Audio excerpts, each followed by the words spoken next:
Today we're gonna make the biggest vegan crunch wrap ever. Today we're making vegan crunch wrap supremes, except I'm gonna make it in a sheet pan, fold it over, so we're basically making one giant crunch wrap. First thing we're gonna do is we're gonna make the cashew cheese sauce. You can totally just go buy store-bought vegan cheese, but honestly, this is so worth it. If a recipe calls for soaked cashews, I can tell you for free that I have never done that in my life. I always boil them. So you can just take the same amount of cashews that the recipe calls for and boil them until you can like stick your fingernail in it, so it's nice and soft and they'll blend really nice and smooth. The best thing about this recipe is that you pretty much just add everything to this blender and blitz it to smithereens, and then you get an amazing vegan cashew cheese sauce. So for this recipe, you need chickenless broth. You can also use veggie broth. This one you can get from President's Choice, and it's honestly one of my go-tos. All right, next we're gonna add some vegan butter. You can use any kind. I use milk or Cell. This just makes the sauce nice and creamy. We're also just gonna add a 1/4 cup of salsa. I just got a medium one, but if you want this spicier, you can get like a spicy salsa. This is what gives it that nice cheesy coloring too. Next up, we're gonna add apple cider vinegar and hot sauce. This is for a little kick, and this is for a little tang. I use apple cider vinegar or lemon juice in most of my vegan cheese recipes, just to kind of replicate that original tang of dairy cheese. I've got a bunch of spices here. I've got turmeric, garlic powder, onion powder, cumin, chili powder, and some sea salt, and I'm just gonna add this right to the blender. Next, we've got nutritional yeast, which honestly, if you don't know what nutritional yeast is, nooch, it's like the staple in any vegan pantry. It makes everything taste cheesy, and it's loaded with nutrients like B12, so we're gonna add this. To give this sauce a little bit more kick, we're gonna add some jalapeno. If you're worried about the spice level, but you still want the flavor, skip the seeds, because the seeds in hot peppers are kind of what give it the most amount of spice. So we're gonna add a little bit of this to the blender. Next, we're gonna add, I think this is like the last thing besides the cashews, the juice from a whole lime. And to get these juicier, there's a couple ways to do it. My favorite is just to roll it. So I actually only ended up adding half of the lime. It felt really juicy. I'm not just gonna not add this, but what I'm gonna do is once I blend it, I'm gonna taste test, and if I feel like it needs more acidity, then I'll add the other half. So just go with your gut, whatever you think. You can always add it after it's blended, so don't worry too much about following the exact recipe. The cashews are done. I did the fingernail test. They're nice and soft. If you're unsure, cook them a little bit longer, because then if you don't have a high-powered blender, it makes it easier for it to blend. There we go. Add them in nice and hot and fresh. Oh, look how creamy this looks already. I'm gonna blend it more, but I just need to smell this. Oh my goodness. I'd let it blend for a little bit longer than you think, just so it can be really smooth and blended all together. That's just gonna give you the best result for a creamy cashew cheese. Just did the first taste test, and it's really good, but I do want it to be a little bit tangier and spicier. So I'm gonna add some more hot sauce, lime juice, and some more chili powder. Next, we're gonna do the veggie ground beef. I hate calling it that, so we're actually using broccoli ground. This one's from Big Mountain Foods. It's one of my favorites. This is not sponsored or anything, but this is always my go-to, and it's really good in this recipe. I'm gonna cook it in my Always pan, which you've probably seen all over social media. I did another video on my honest review, and I do have a discount code that I will link in the description, but this is genuinely my go-to pan, and no matter what kind of veggie ground you're using, I would always add a little bit of taco seasoning. I'm just gonna add about a spoonful. You can always taste it, and if you want more of that classic taco flavor, then just add more. With this specific veggie ground, the one from Big Mountain Foods, since it's not like it's already pre-cooked, so I'm just gonna add a little bit of water to really get that sauce coated all over. If you're using something like Impossible or Beyond, then that has oil in it already, and that you won't need to add water to it. That sizzle. While that's cooking, we're just gonna prep the other ingredients to assemble the crunch wraps. So I'm gonna cut up some tomatoes, I'm gonna cut up the iceberg lettuce and some cilantro, and make a little mock guacamole. Not my full guacamole, but it's pretty good.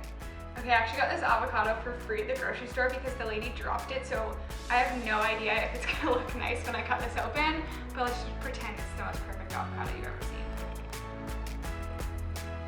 Oh, so good.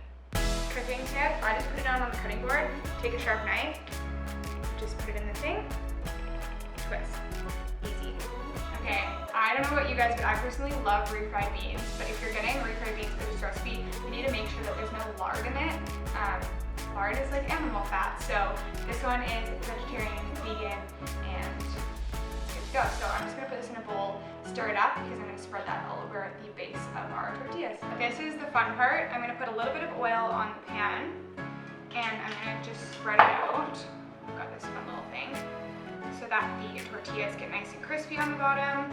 And then we're gonna make our vessel for all of these amazing fillings. So we wanna make sure that the bottom is covered, but we also wanna make sure we have enough to fold over. So I'm just gonna overlap them like this. Just overlapping on the sides. Just like this. So this is where all of our filling is gonna go in the middle. Okay, I just made a mess, but you're gonna take a bit more oil and just get any of the edges where they're overlapping just to help them stick together.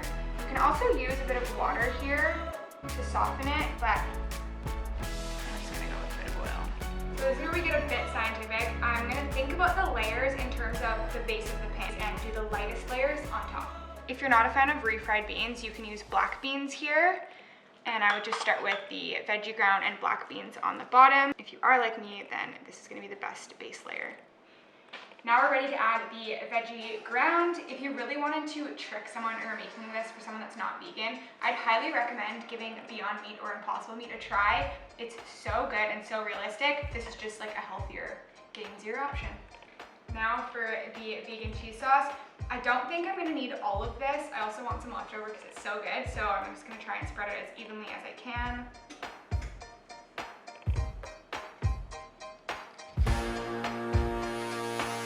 Guacamole is going to be a little bit harder to spread when it's separate tortillas, so I'm just going to kind of put it in little chunks like this. I'm just going to get bonus guac pockets. Almost the final layer. I'm just going to spread some lettuce on top. And if you want, you can add a little bit of cilantro here as well. Moment of truth. Let's see if this can wrap up. I'm going to take an extra tortilla and put it right over the middle here, just to cover any gaps from what we fold over. And I've got a bowl of water here as well, just to wet my fingers, so as I overlap, I'm just gonna wet the tortillas to help them stick together. Just wet it there, fold in the sides. Oh my god, this is gonna be so good, look how loaded this is. And then you're gonna start with whatever tortillas are on the inside, so these two, again, just wetting at the edges. Folding that over. We'll do this one.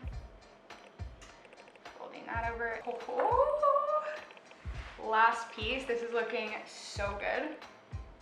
And then what we're gonna do is we're gonna take something heavy and we're just gonna weigh it down when we put it in the oven so that everything seals nice and tight together and all of the ingredients just really condense in there. All right, so to weigh it down, I'm just gonna use something heavy. I just got this oven safe baking sheet, but if you have a cast iron pan, that could be perfect as well. The main thing about this is you just wanna cover the seams, make sure they seal together once the oven heats them up. That's like 15 pounds right there.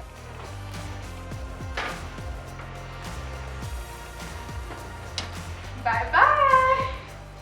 All right, I took these out of the oven and let them sit for a second to cool and get nice and crispy.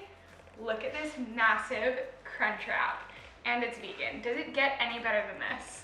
All right, so we're making a transfer here, and I really hope this works out. I'm just gonna try sliding it off. Maybe we'll go this way. This is literally the biggest Crunchwrap ever. Amazing.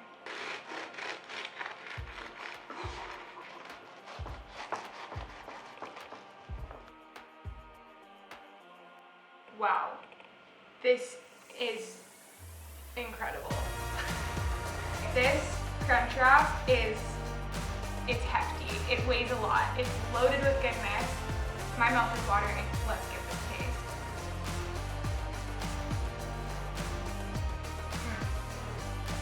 That is so good. Oh my god, that is so good. If you want more fun recipes like this one, hit that like and subscribe button. No, yeah, that's YouTube. That's so cheesy. I know. Like, I want to like smash that like button. If you want more fun vegan recipes like this one, check me out on Instagram and smash that like and subscribe button like I'm about to smash this Crunchwrap.